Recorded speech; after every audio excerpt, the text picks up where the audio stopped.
Awesome. Well, good morning, my brothers of the Mystic Tie. We extend warm greetings to and welcome all the members of the Society of Light and friends assembled here through our Zoom link. We also welcome all those who will be joining us through the phone lines for this regular devotional meeting that takes place every Saturday from 9:30 a.m. Pacific Standard Time till we close. We extend a cordial welcome to the special guests present this morning, and the proceedings of this meeting will be recorded and given extensive coverage through our media experts in each social channel that is available. We deeply appreciate and thank the brothers in charge of these endeavors for their outstanding service rendered to us and Freemasonry. May the Grand Architect's choicest blessings be with all of you who faithfully dedicate this hour every Saturday to meet with your brethren. Devotional meetings like this one also take place in the Spanish language on Sundays at 6 p.m. Pacific Standard. Presiding over this meeting and conducting is myself, Mason Bonagura, President of the Society of Light. Can we just start off with can I get everyone singing with me? Happy birthday Day to to To you. you. you. Happy Happy Happy birthday birthday birthday to to to you. you. you. Happy Happy Happy birthday, birthday, birthday, dear dear dear Sean. Sean. Sean. Happy Happy Happy birthday birthday birthday to to to you. you. you. Thank you very much, my brothers. Those are Thank at you, the top thank of you, my announcements. thank you guys. I appreciate it. Yes, it's true. I'm 36 years old today. Um, Not 37. Not 37. Awesome. Um, yeah, so thanks guys. Of course. Thank you for all your outstanding work, Brother Sean. Yeah. As far as the other announcements, we have Brother President Escamilla down in Los Angeles, spreading the light there. Following this devotional meeting, we shall have our usual social hour where Quorum President Sean will be in charge of some of us who will be attending. And then there are others of us that will be departing for our brother Pedro Sanchez's Worshipful Master ceremony in the Natoma 64 Lodge. Um, Prayer is at the center of all Masonic gatherings and teachings. Therefore, we urge all brothers to continue to pray personally and in the group on behalf of brothers like Aaron Buer. Tomorrow, Sunday at 6 p.m., the Society of Light leadership meeting will take place through our regular leadership link. If anyone wants to attend those, that is open to the congregation. It's really just where we kind of put our thoughts together, prepare the meeting like this for you all, and then decide the topic. So, the Society of Light does not represent nor speak on behalf of any Freemasonic organization, and we are all Masons committed to meeting every Saturday for meaningful fellowship, thoughtful education, and the pursuit of a deeper understanding in Masonry. The unity of our brotherhood lives on when brothers challenge one another to grow intellectually, morally, and spiritually, and it is through our dialogue, study, and shared experiences that we are building more authentic, productive, and balanced lives, not just for ourselves, but for those who come behind us. We shall now begin our meeting with an opening scripture read by I will Brother be. Lewis. And then if we can have the invocation read by Brother Octavio, if that's you on the phone line there. Yeah, that's him. Awesome, phenomenal. Would you like to get us started, Brother Lewis, with the scripture? Masonry exists to enable man to live abundantly. Our birth is but a sleep and a forgetting. The soul that rises with us, our life star, had somewhere its setting and comes from afar. Every day, every hour, every minute we spend of our mortal years must be accounted for. We are here to prove ourselves that we are able to choose good over evil, character over impulse, enduring joy over momentary amusement, service over self service. Our eternal reward follows the pattern of our daily choices, for we purchase our destiny with the currency of our hours. Amen. So mote be. Thank you very much, Brother Lewis. And then So Brother mote be. Octavio, if you wouldn't So mind mote leading us be. into prayer.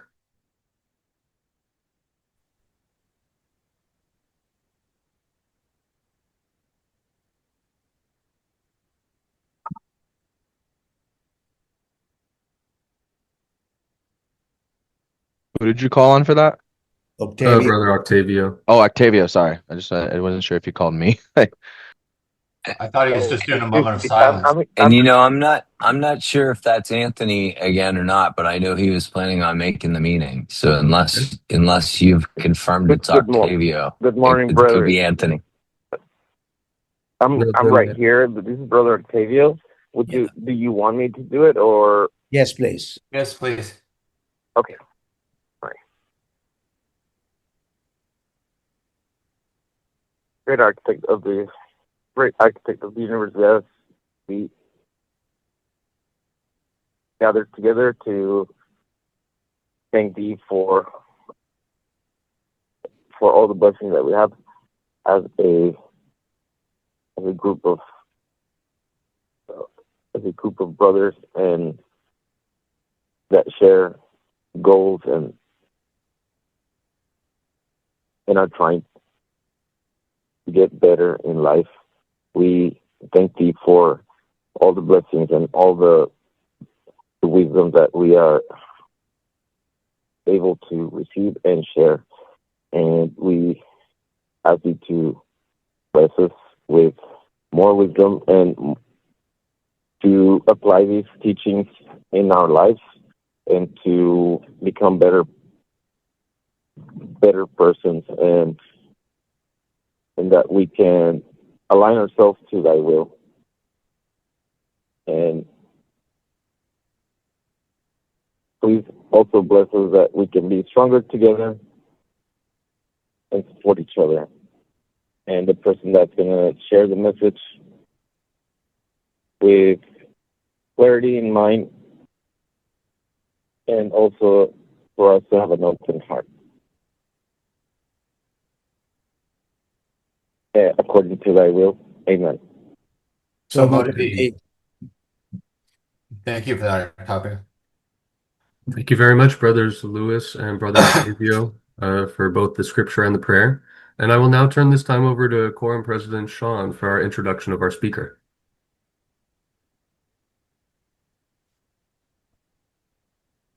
Hello, everyone.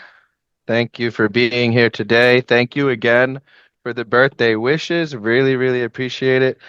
Today, I have the pleasure of introducing 32nd degree Mason and just a great guy in general. I mean, he is a 32nd degree, but it more so he is just a great guy that I've gotten to know over the past few months. His name is Matt Piper, and he's going to talk to us today about the trestle board. So, without further ado, I'd just like to give him the floor and allow him to enlighten us today. Brother Sean, thank you for your kind introduction. I'm very happy to see everyone here. This talk is actually titled Attention as Devotion, the Tracing Board of Our Lives. And for those of you that are not familiar with Masonic symbiology, the tracing board is basically an element in which symbols are written on. And I'll go into more detail on that. But I think this would fit under the topic of how to use your working tools. Um, Here we go. Today we explore a simple but consequential truth. What we attend to becomes our life. Some of this comes from a musing of mine lately, partially brought forth by our dear Sean's talk last weekend, which touched on intention to some degree. Thank you for that, Sean. I thought about how we decide to do or be a particular way. Does that work begin in a particular place? I don't know for sure, but this topic derives from that inquiry. I believe that regardless of the actual truth of the matter, there are Masonic working tools that provide good reminders and pointers and ways to understand our mutual project of becoming the best or wholest men we can. Attention is not passive. It's not merely noticing. It is devotion, an offering of the mind's light. In Masonry, we are reminded that we build temples of character. Yet no temple is ever built without first drawing the plan, without the tracing board. The tracing board, for our purposes, can be thought of as the attentional field itself, the inner workspace where symbols, intentions, and conceptions of duty are gathered to direct a life. We can reflect and ask ourselves, where are the items on your tracing board currently pointing your attention? And are those items and what they point to worthy of your attention? There are three concepts I'd like to weave together for today's offering. The first is attention and devotion. Attention as devotion, and maybe even a type of worship when it comes down to it. Could something you attend to with complete attention and devotion be said to be your God in some sense? The second concept is the tracing board as a representation of attentional mind space. When you close your eyes, that sense of space behind where everything seems to happen, that can be thought of as a tracing board, where we bring up elements, we bring up reminders, perceptions, emotions, that happens in a type of locale. And the tracing board is a great metaphor for that. And the third one is the 24-inch gauge, another working tool, which in this case would be used as a pointer towards the intentional, like Sean was talking about, the intentional allocation of our attentional time. Hope that doesn't sound confusing. But the time we have available to pay attention to certain things. Okay, so back to key concept number one, attention as devotion. To attend to something is to lift it, whether it's an idea, a perception, an image, lift it into significance and place it before all else. Attention illuminates an object or thought the way a flashlight cuts through darkness, focusing on one thing while leaving others dark. As we've discussed before, actually this was long ago at this point, where attention goes, energy flows. Emotions form depending on what we attend to. Habits form when the same attentional paths are walked repeatedly. Identities crystallize around the things we habitually give attention to. So we could think of attention as a moral act. What we attend to has to do with our values and morals and judgment. It's attention can be an act of self-creation. What we build is by its very nature directed by what we attend to. Do we even attend to building at all? And you can think of attention as an act of silent worship for you that are more sort of mystically or religiously inclined. Whatever receives your attention receives the offering of your inner life. Attention is devotion, and devotion is destiny. What are you devoted to? The key concept number two is the tracing board as attentional space. In speculative masonry, the tracing board presents symbols that guide the initiate. They're drawn on a piece of paper, on an easel. You look at them, you're reminded of the concepts behind those symbols. Now, inwardly, the tracing board is representative of your mental canvas, your inner architectural plan.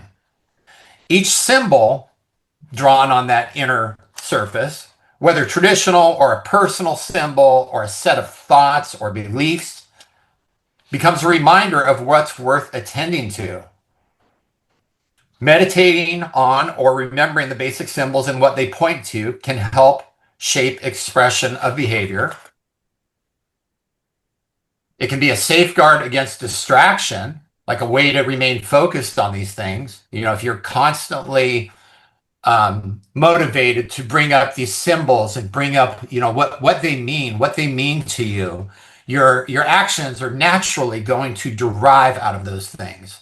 So if you consider the 24-inch gauge, you're going to be considering how you're spending your time. If you're considering the tracing board, you're going to be considering, where is this stuff happening? If you're considering attention, you're going to be specifically engaging the idea that, hey, this is all I have. If I fall asleep in this life, it's done. I have to attend to what is going on. It can act as a cue or reminder to do the work, which I just kind of said. It's also the place where a day of construction can be wisely pre-planned. For those of you that are a little more organized, I happen to not be, but for you that can start your day in a type of meditation, go, okay, how do I want my day to fall out? How do I want it to, how expansive can my day be? What can I get done? Who can I touch? How can I network? What can I make better in this life? Those are all things that can be engaged symbolically before they're ever enacted physically or behaviorally or psychologically. Okay, and then key concept number three, the 24-inch gauge and attentional time. We're taught to divide the gauge as Masons into 3 equal parts. Okay, 8, 16, 24. We've got 8 parts for service, 8 parts for rest, and 8 parts for labor, roughly. That's what we're taught is like a sort of appropriate standard or way of dividing up our day. But in the modern world, filled with algorithms and endless distraction, screens, inanities, vices, and superfluidities, the gauge becomes a spiritual instrument. How much of your daily inch goes to distraction, goes to daydreaming, goes to sleep, goes to robotic thinking, goes to mental loops and bullshit, excuse my language, and how much goes to devotion? You can ask yourself, how many inches to social media? How many to irritation and rumination and recollection of past misdeeds or things people have done or said to us? How many inches go to building something meaningful, something beautiful? How many to cultivating the inner temple? How many to cultivating relationship? Do I need to make changes? Can I make changes? Our attentional time, the time we have to spend paying attention, is the one force that animates all other tools. Without it, nothing can be done. So when we place all 3 ideas together, a clear pattern emerges. Attention is devotion. The tracing board is the planning space for that devotion. The 24-inch gauge points to how we give it shape in time and with what time available. Attention is the tool that shapes our inner life. The tracing board is a space where we choose what is worthy of that shaping, and the gauge measures the inches we actually devote to what matters. So the real questions become, are you developing and using your attention with intention and integrity and focus? And what are you building with your attention? A couple other questions, are there ways that you're, or is there a way in which meditation, for instance, may have a role in managing inner space? Can you simplify and declutter that tracing board? If you can think of somebody drawing and scribbling stuff all over, that's sort of what it comes across as. If we're not attending with focus and clarity and insight, you've just got scribbles all over the place, drawing your attention this way and that. Can we cleanse our minds to some degree? And how do we do that? Can we refine our minds? Can we be coherent in our attention and not have it be pulled every which way? But that's basically all I have. I'd like to turn it over for discussion now. I hope Hope the ideas were engaging. I found myself very engaged by them because I, for one, am completely beset by distraction. You know, it's really it is really sort of how daily life rolls out. It's like I don't feel like I'm pushing my attention as much. I feel like it's been being drawn this way and that. So, Sean, it looks like you have your hand up, brother. I just wanted to quickly say that before we really open up the floor, like, thank you very much for that. I feel like that was like a true like spiritual successor to the talk that I gave last week.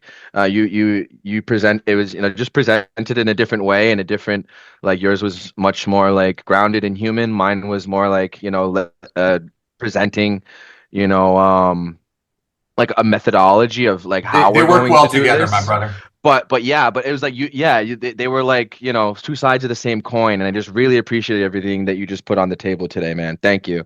I mean, everything you put on the trestle board, I should say. Thank you. Thank you. Justin? Matt, that was awesome. Let's start there. That was just fantastic, brother Matt. Thank you.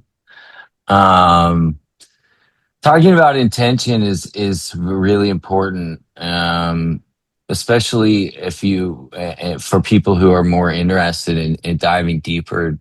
That's the basic tenets of phenomenology, which most people don't know what that is, because Edmund Husserl and Martin Heidegger were Yeah, I just saw it. they Pretty were good. So there during want me to keep Nazi it private? Germany. Can you mute your microphone, Pharaoh? Got it. Thanks, man. Um, so what they're talking about is that if you have to force your attention upon things in order to absorb it and to go through life without observing as much as possible. The more you observe, the less asleep you are, essentially. And there's this. I mean, working in the garden is a perfect example. You can't train people to see pests and pathogens. You can't train the eye. You can train all the skills in the world, but you can't train people to pay attention. That's their own thing. And the more you pay attention, the more information the world provides to you. And for me, I that's how I thrive. That's how I consult. That's how I work. Is I just gather information until the information makes the decision for me, rather than me using a bias of my own to make the decision, or at least I try.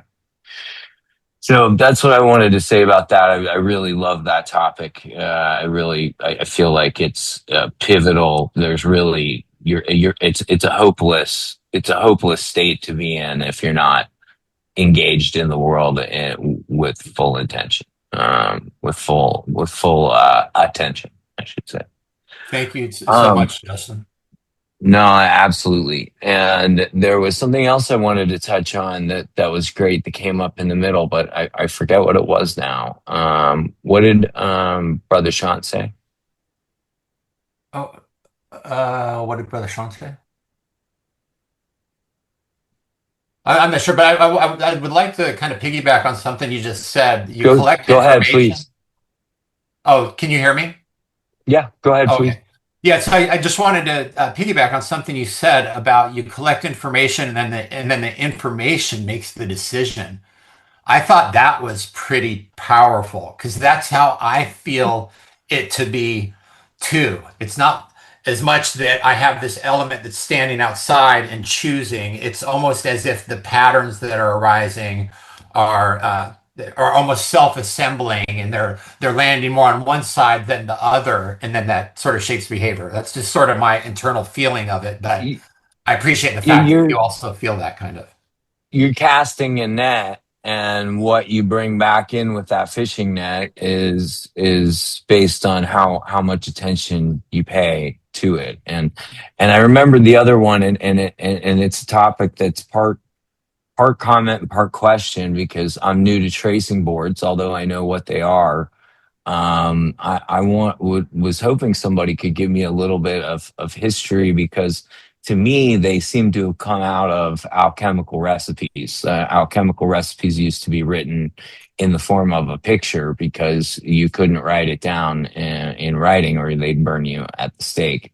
And so there would be a picture of, a lady in a garden with a vase, and all these different things would be symbols that represented specific alchemical processes and or elements.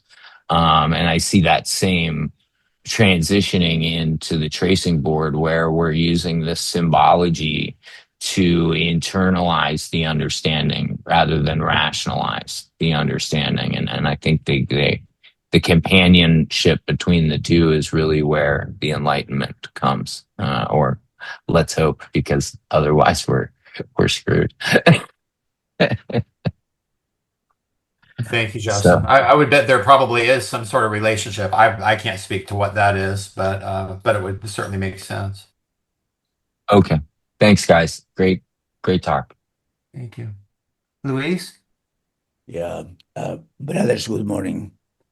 Um, we can all agree that each of us has only an allotted number of days to live. As we grow up, we understand that some of those years are wasted in childhood.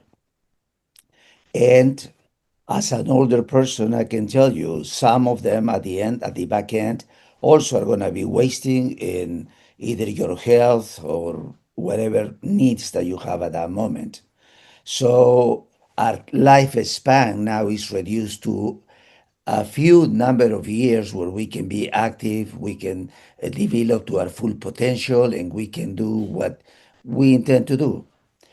Um, that is why time becomes so important, and what we use that time, what it's our will to do during that time, it becomes tantamount. As Neo once said to the architect of the Matrix in the movie, it says, so all of this comes down to choice. And indeed, uh, intention is a matter of choice. What is it that which path do we go? Which path do we take? The name of the game on the other side is distraction.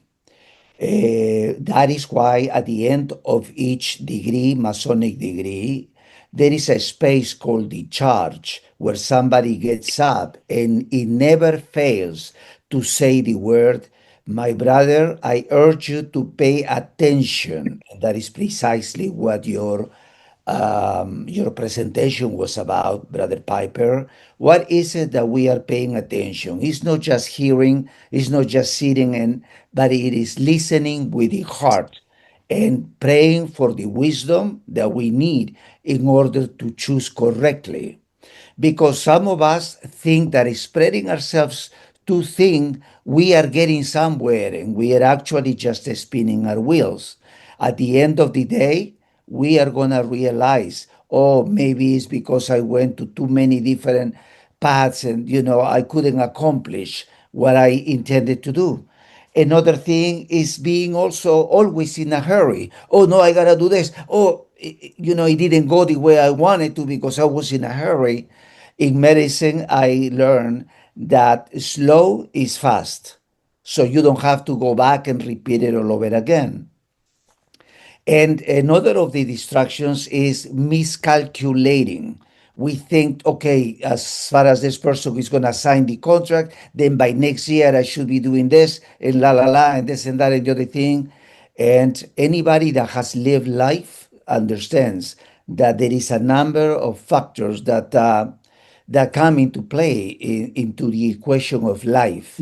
So I want to warn myself included that although choice is what we are concerned about, what the adversary, whatever is against us, they use that word distraction.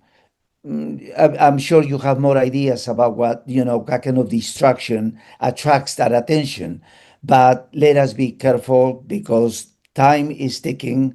And what is it that we choose to do with our time is something that to be accounted for. And that's what I had to say. Thank you. Thank you, brother. Aubrey?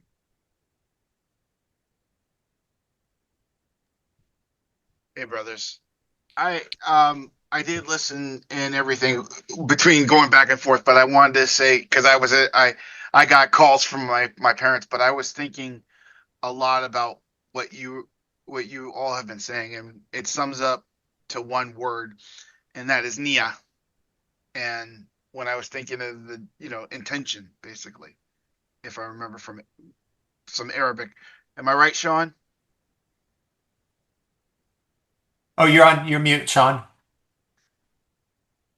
Sean, you're on mute. I Oh, said I don't know the word for intention in Arabic. I'm sorry, you caught me. Okay, my bad. Well, my stepdad, I somewhat come from an Islamic background. My dad, my stepdad, and my parents. I was a Muslim at one point, and I constantly when I hear things and coupling with what um has been said, um and also to piggyback on what you said, brother Luis. Um, I've always been hearing the line, "Hurry up and slow down."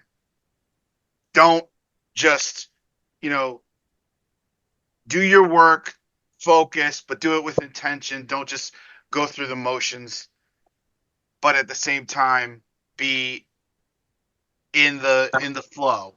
Do the things that you're supposed to be doing and do it with focus. If and that's been a big part of my life as well. hey, can you speak to what some of the Islamic tradition says about is it Nia Nia. or intention? Yeah, Is it that is the very right word. I specific? just looked it up. Nia. Yes. So basically Nia is like, so when you're going to pray, you don't just go pray just to do it. You're going to go there with the intention. You say it in your mind, you say it in your mouth. I'm going to do this for the sake of Allah. You're going to do that. And then you go to do your prayer. Or you go take wudu or ablution. You wash your hands, your mouth, your ears, and everything. But before you do that, you do that. You say that.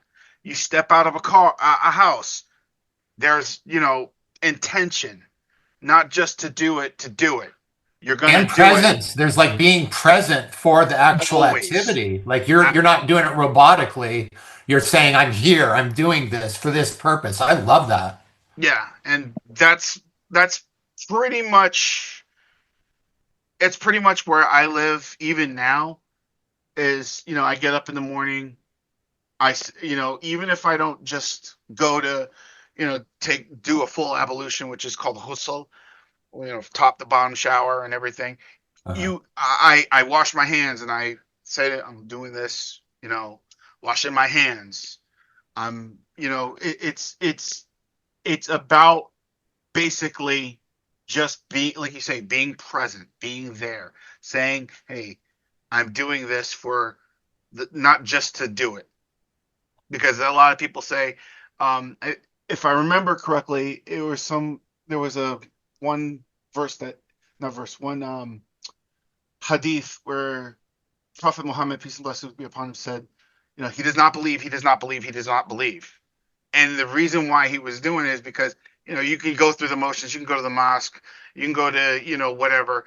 And if your heart's not into it, your mind's not into it, what are you doing it for? Right. It's just a shell at that point, right? Right. It's just showing. And, you know, I've, I've tried to at times, and most of the time I've sometimes fail, sometimes I keep going. I'm not perfect. I try to just be present and try to, Beautiful. do things that way. Beautiful. Thank you, Aubrey. You're welcome. Sean? Yeah, well, thank you, Aubrey, for that. Anytime somebody can bring like language and culture into the conversation, I love it. So thank you very much for that, Aubrey. I wanted to just wax a little esoteric with you guys for a second, and because to actually like really drive this point home, with intention, because I think that like my presentation last week and this presentation today um from Brother Matt really speaks to the true nature of Masonry and what we're here to do. Can I just share my screen with you guys real quick?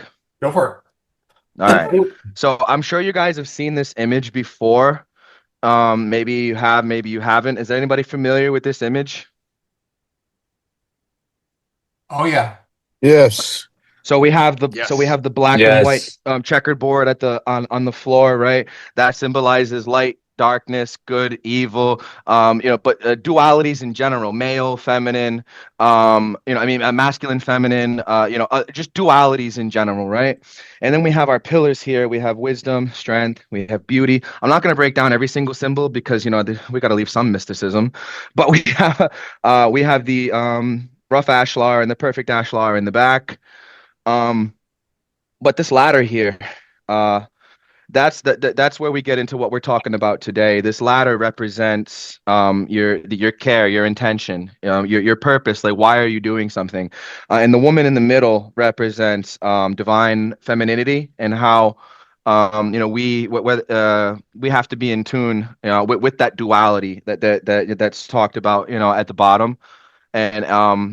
And only, it's not to say that men have to become like women or anything like that. It's just that we just have to have an understanding. We have to know, we have to like, have a better understanding and be able to, divine femininity doesn't mean being a woman. It just means like that those emotions of like care and emotionality in general that generally comes more easily to women. We need to embrace that as well. And that's what it is to be, to care about our lives and to rise the ladder, to the top of higher consciousness. And so I believe that's what we're all here to do.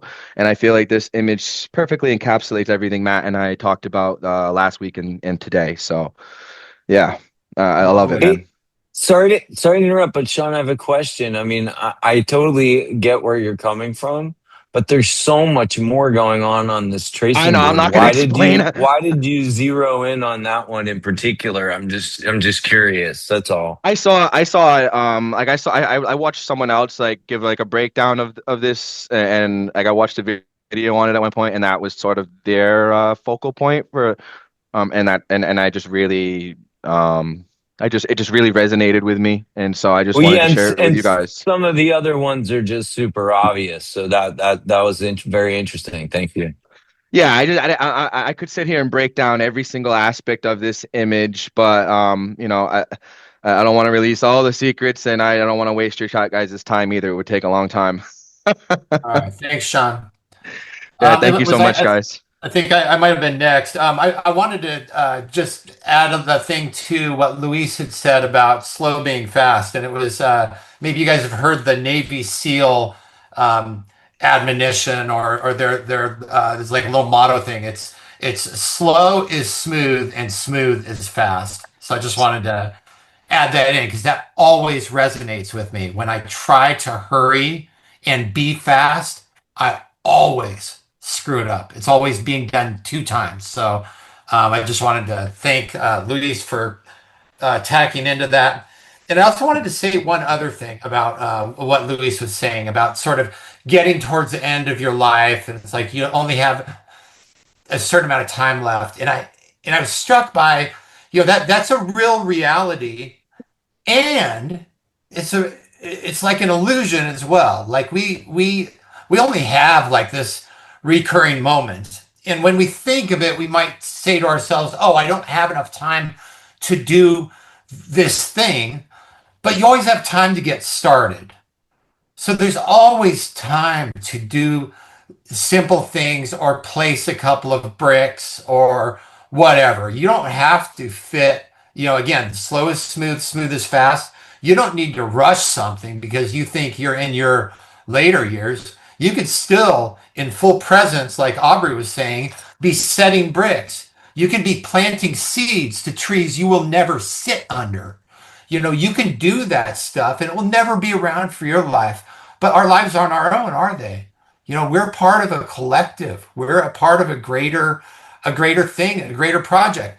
And if you look at when the cathedrals were built, some of these things, it was 500-year time spans from when it was started to when it was finished. So only consider your own work in your own time with presence and attention, and you will be doing everything that is asked of you. You don't have to come to some grand conclusion. I just wanted to say that. Aubrey?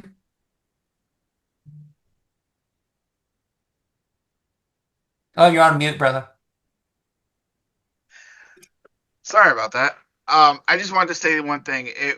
As soon as you, Sean, and I don't mean to manipulate the conversation here, but as soon as, speaking of the intention, Ania, when I saw that the picture that you showed, Sean, I have to say, I thought about, and it brought me back to, um, how can I put this? My daughter's initiation into Rainbow.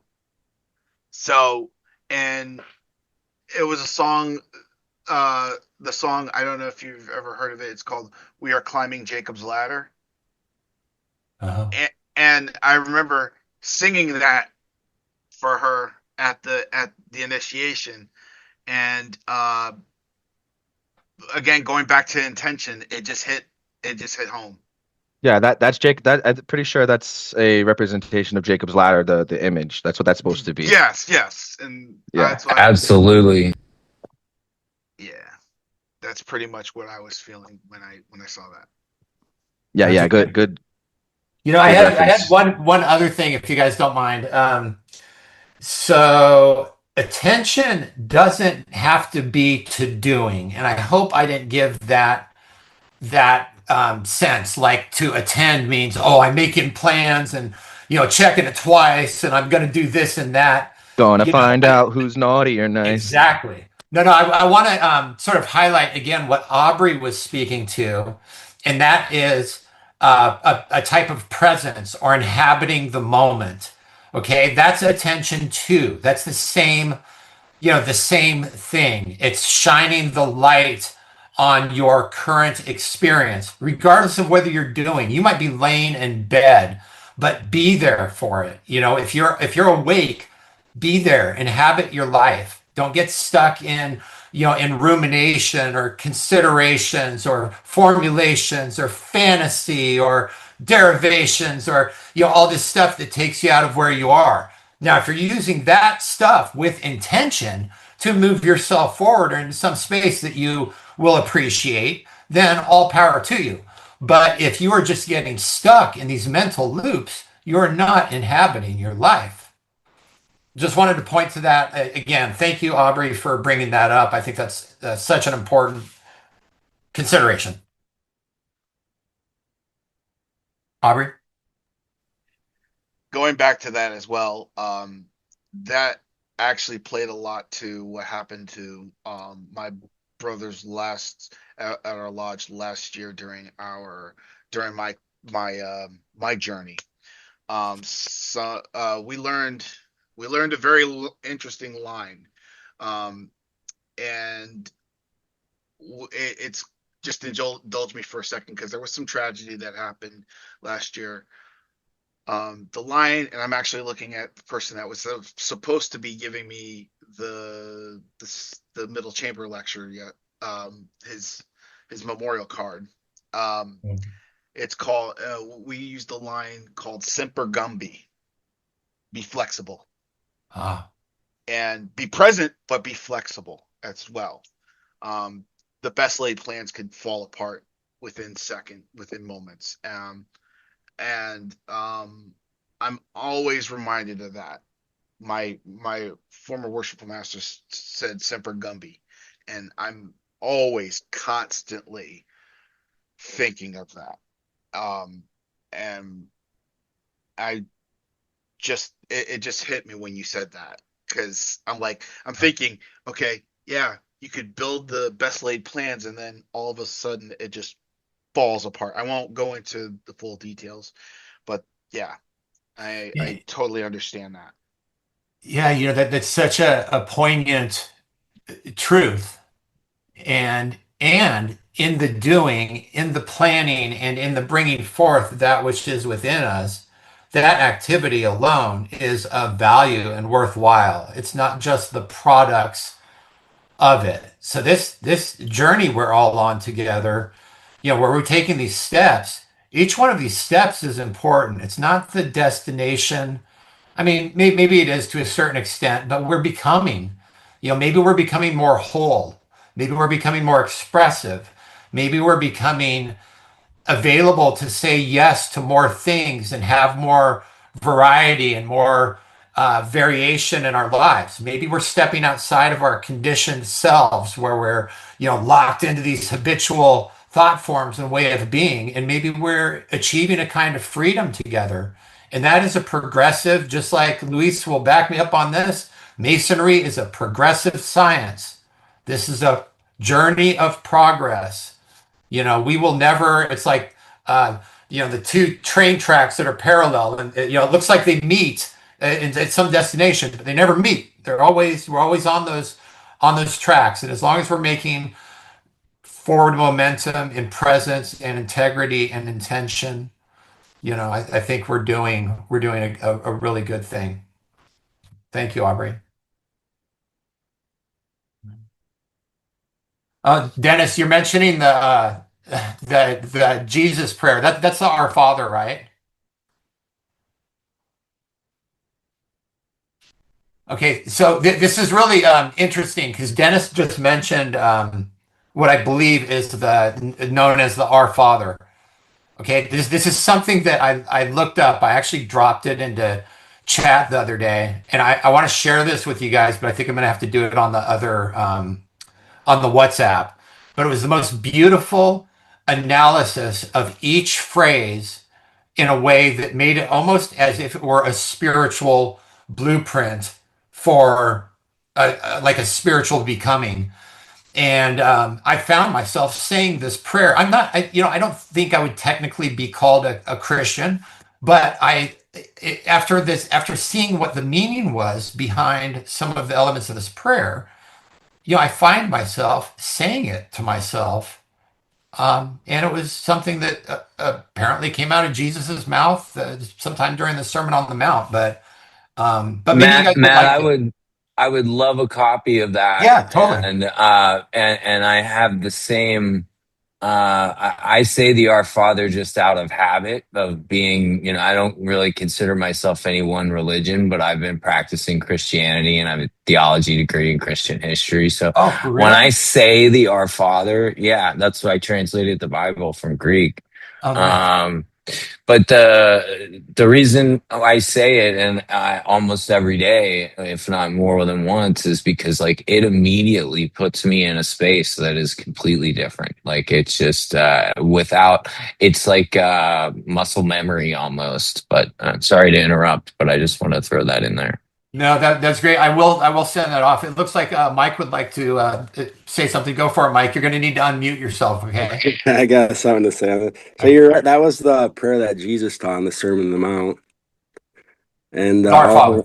yeah, and all I want that's like a really that I say that prayer a lot in my life, and it's a really powerful prayer because it connects you with the Father that He's talking about, and it's like not a selfish prayer. It's basically it's everything complete. And I got a little esoteric knowledge to share with everybody here.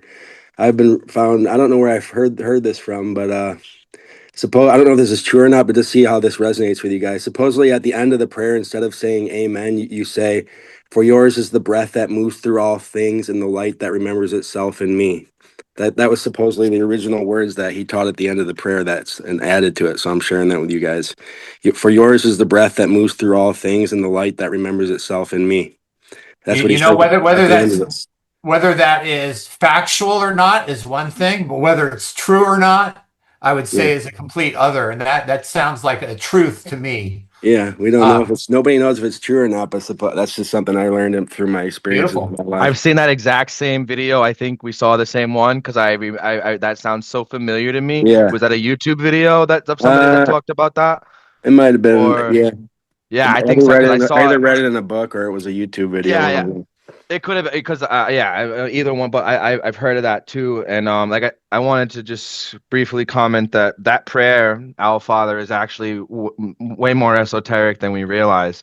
When he says, "Our Father who art in heaven, hallowed be thy name. Thy kingdom come, thy will be done, and on earth as it is in heaven."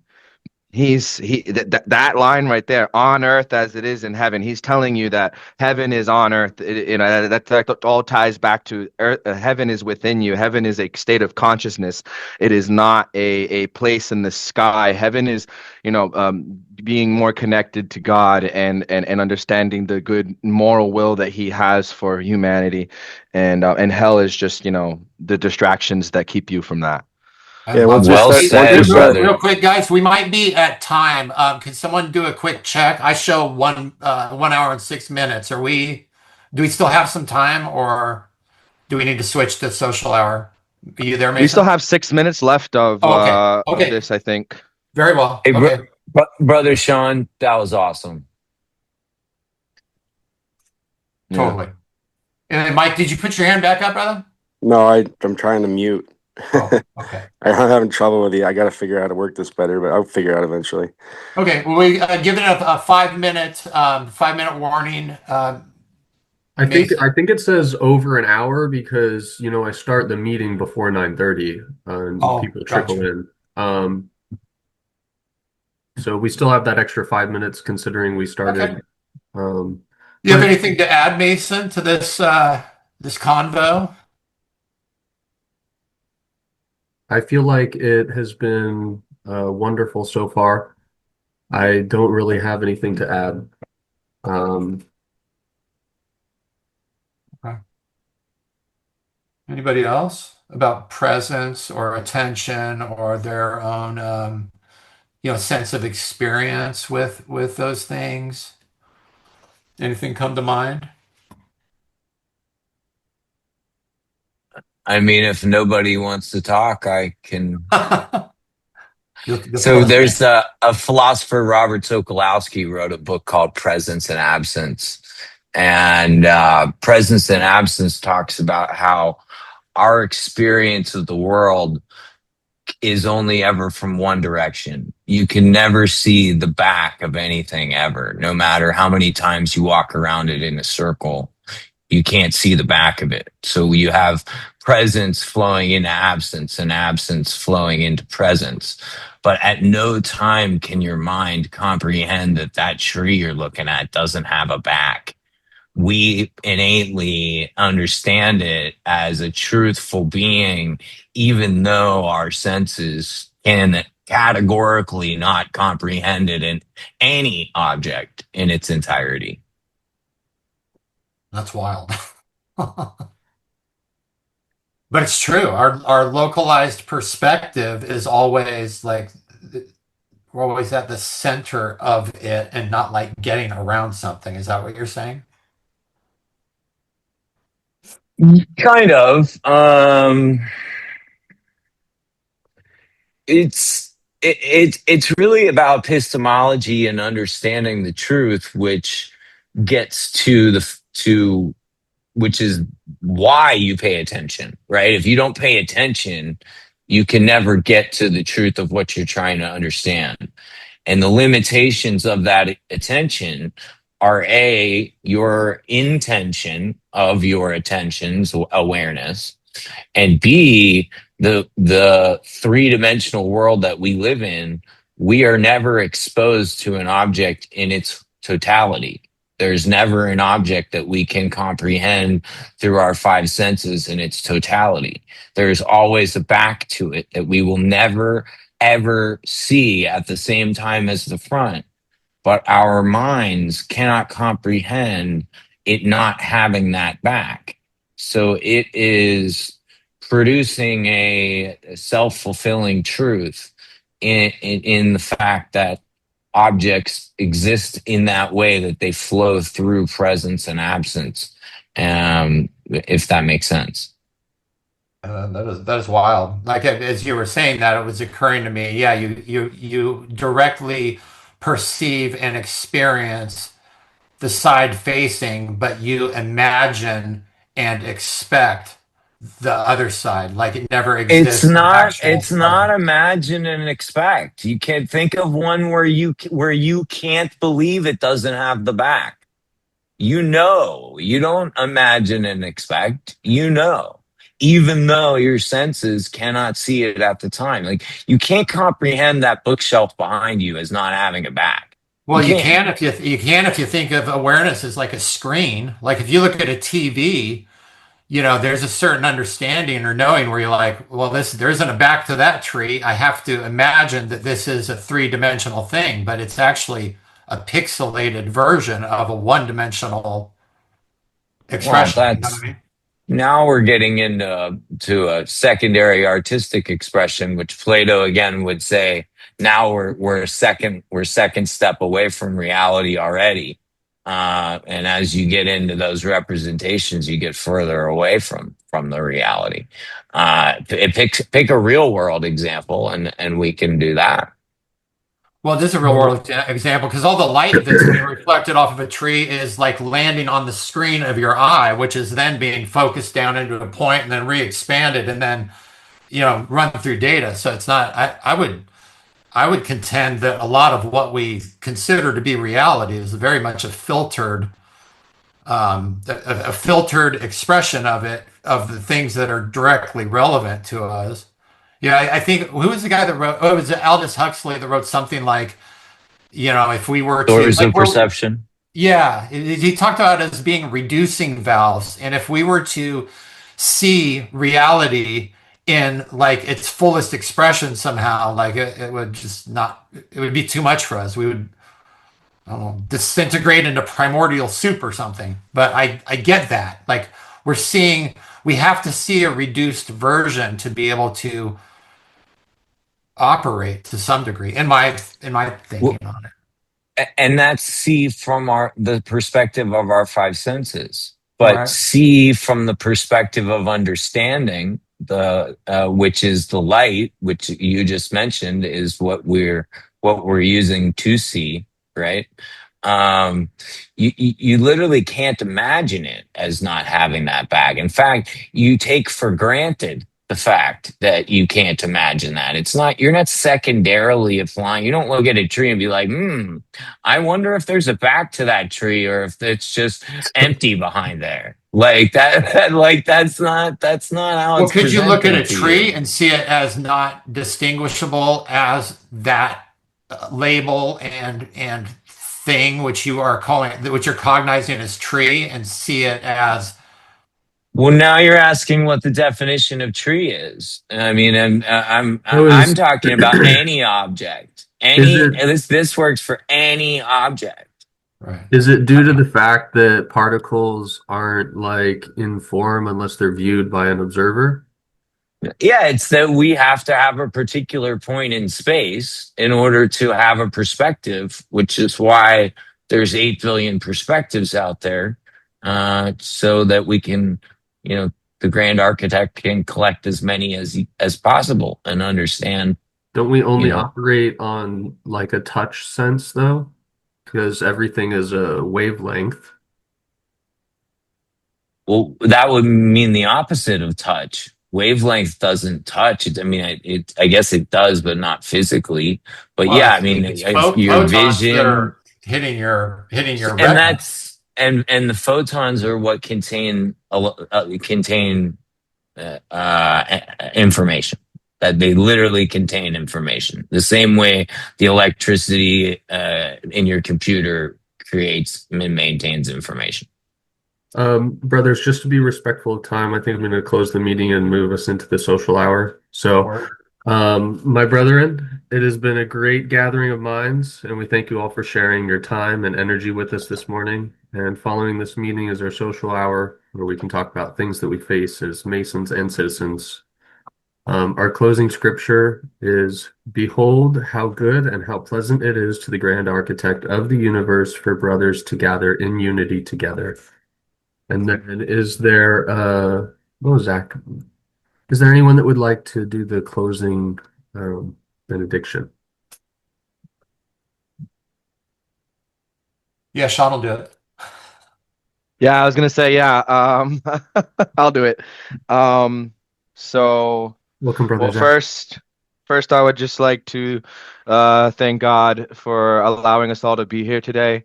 Thank you, Lord, for serving us with the intention of showing up today to this meeting and caring about one another.